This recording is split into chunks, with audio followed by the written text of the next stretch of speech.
എനിക്കറിയാവുന്ന എനിക്ക് പേരിട്ട മമ്മൂട്ടി ദാണ്ട് അവിടെ ഇരിപ്പുണ്ട്.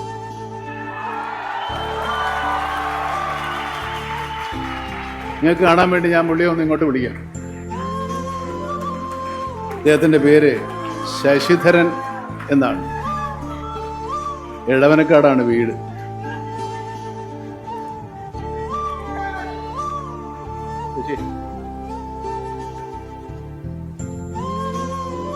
പലരും എന്നോട് ചോദിച്ചിട്ടുണ്ട്, ഞാൻ ഇയാളെ ഒളിച്ചു വെച്ചിരിക്കുകയായിരുന്നു, പുറത്തു വിടാതെ, ഒരു സർപ്രൈസ്.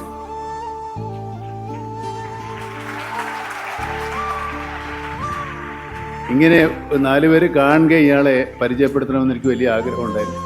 അതേതായാലും ഈ ഫോർത്ത് ഹൗസിൻ്റെ ഈ വേദിയിൽ തന്നെ ആയതിൽ വളരെയേറെ സന്തോഷം.